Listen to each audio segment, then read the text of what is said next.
They built rooms that defied gravity and made you believe in impossible worlds. But Hollywood buried these genius tricks forever. In the 1970s, filmmakers created magic without computers, using methods so clever they fooled entire generations. These forgotten secrets changed cinema history, but why did Hollywood abandon them? The answer will shock you: rotating rooms that broke reality. In the 70s, filmmakers built giant spinning sets. These rooms rotated like wheels while the camera stayed still. It made actors look like they were walking on walls or upside down. Stanley Kubrick used this in 2001: A Space Odyssey. His set spun slowly, letting actors walk in a circle as if gravity was real. It looked smooth, but it was just smart engineering. Other directors went wild, bolting furniture to the ceiling and flipping entire rooms upside down. If the spin speed was off, actors could get hurt. But when it worked, it was mind-blowing. Today, movies fake it with computers, but back then, real people did real stunts. That's what makes it unforgettable. The danger, the effort, the creativity. No digital trick can beat that. Scissors and tape created time magic. Imagine cutting a movie with actual scissors and tape. No computers, no undo button, every cut was permanent and final. 70s editors were magicians with magnifying glasses. They created transitions that modern computers still can't match. George Lucas made those famous Star Wars wipes by hand using optical printers. But here's the creepiest part. Editors would slice in single frames on bright white film. These flash frames hit your eyes so fast you barely notice them, but they made you feel lightning strikes and explosions in your bones. The physical nature meant every choice mattered. Cut out a frame, it was gone forever unless you had backup film. Editors became masters of emotional timing, knowing exactly where to cut for maximum impact. Some created rhythm like musical beats. Action scenes had rapid cuts that matched heartbeats.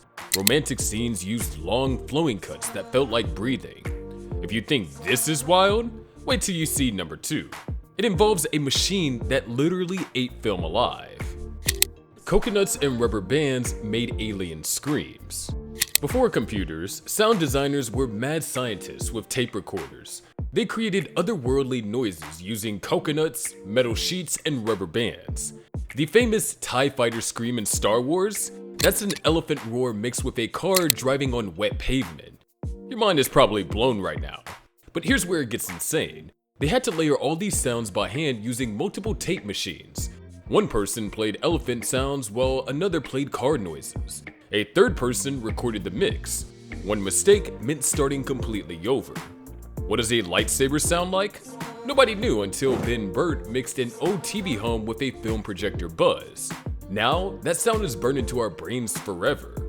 Foley artists became masters of deception. Coconuts for horse hooves, cellophane for fire, rice on metal for rain. Every sound was someone making noise with random objects. But this one's creepy. Number 3 though? Disturbing. Well, until you see the lens that literally broke reality. Colored lights controlled your emotions. In the 70s, directors learned that they could control your emotions just by changing light colors. This trick was called color gelling, placing colored plastic over lights to shift the mood. Films like A Clockwork Orange use eerie orange and blue to make scenes feel strange and uncomfortable. What's wild is that they had to do it live on set. No computers. If they wanted someone's face to glow green during a scary moment, they had to shine an actual green light. Characters would walk from warm yellow light into cold blue, and your brain would feel the shift without knowing why. Some directors went overboard. Home rooms flashed with wild colors. Like a haunted disco, the lighting wasn't just background, it became a character in the story. But hold on, number 1? That one used models so lifelike, it fooled the entire world. Glass paintings created impossible worlds. Imagine filming actors through a giant glass painting of a castle. Suddenly, they're standing in front of a place that doesn't even exist. That's the magic of matte painting, a lost art where painters created fake worlds on glass. They painted detailed landscapes right in front of the camera. The bottom showed real actors. The top, alien planets, fantasy kingdoms, entire fake realities. But the trick only worked if the perspective was perfect. Just one wrong angle and the illusion broke.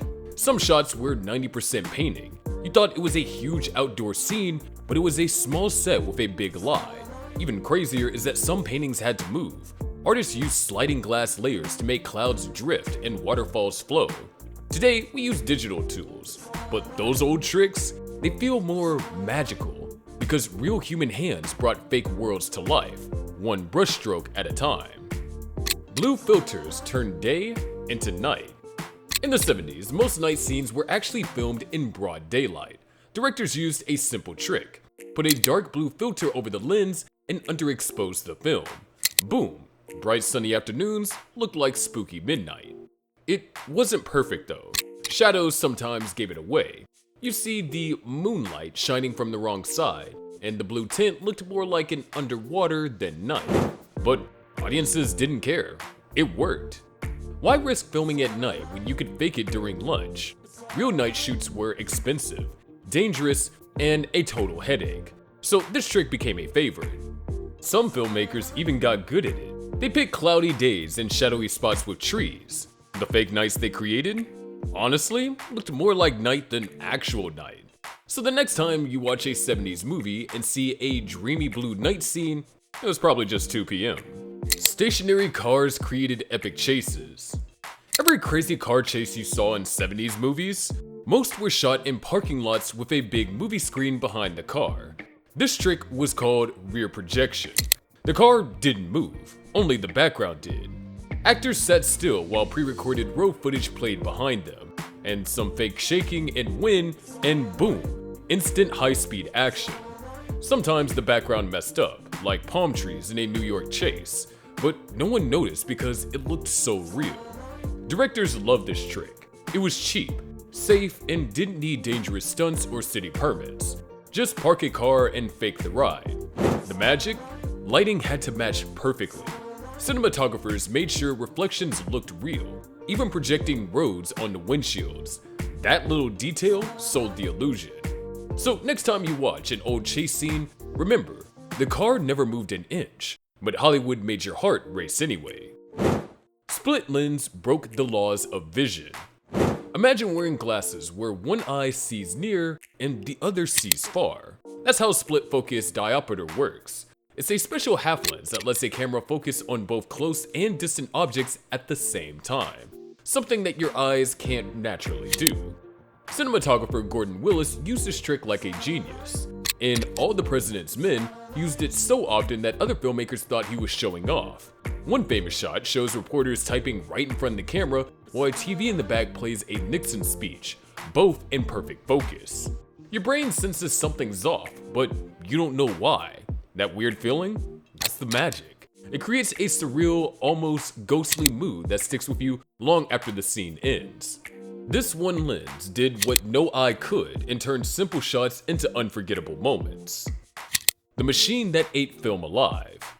Imagine a bulky machine covered in knobs with 4 projectors pointed at one camera. That's the optical printer, Hollywood's forgotten magic trick. It stitched together spaceships, actors, and backgrounds into one frame. To make a single shot, film ran through it again and again. First the ship, then the stars, then the explosion. If one layer was off, the whole thing fell apart. George Lucas found an old 1950s model and turned it into a beast called the Quad. It had 4 sync projectors just to handle Star Wars effects. Every lightsaber flash and starfighter zoom came from this monster. The machine was so touchy, operators treated it like a diva. They begged it to work. Sometimes they even yelled at it. It didn't just print film, it created illusions. And if you messed up one frame, you had to start over. No shortcuts, no second chances, just pure cinematic wizardry. And at our last one, we have mini models that fooled the world. Those Star Wars spaceships, they looked real because they were real. George Lucas built huge models like an 11-foot Star Destroyer and shot them using old 1950s VistaVision cameras. No CGI, just real fire, smoke, and paint. Lasers were drawn by hand on each film frame. Lightsabers, red lines painted with tiny brushes. It took weeks. The models had windows, dents, and even scratches. When the Millennium Falcon dodged asteroids, those were actual rocks tossed at the camera. Each ship had multiple versions. some for up close, others for distant shots. The Falcon alone had 5 different models. They used a robotic motion control arm to film each layer. Ships, stars, explosions, then combined them perfectly. Everything had weight, shadows, textures. Those ships felt alive. Today's CGI still can't capture that magic. Every shot was handmade like a tiny work of art, and that's why the original Star Wars still hits different. So which forgotten trick impressed you the most? Should modern Hollywood bring back these analog magics, or are we better off with digital convenience? Drop your thoughts down below. Smash that like button and subscribe for more buried Hollywood secrets. And if retro films could really predict 2025, don't miss our last video. Hit subscribe because more secrets are coming.